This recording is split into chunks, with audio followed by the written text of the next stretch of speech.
आज हमारे यहाँ रायबरेली ज़िले में हो रही है बहुत तेज़ बारिश। सुबह से यही हाल है। पानी का सैलाब चल रहा है, हर तरफ सिर्फ पानी ही पानी नज़र आ रहा है। ये देखो।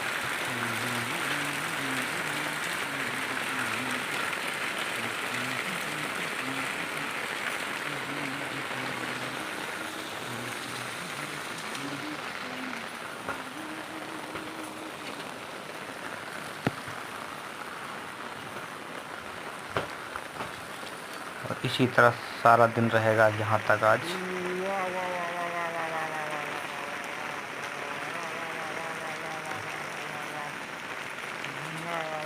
बारिश बंद होने का नाम ही नहीं ले रही है।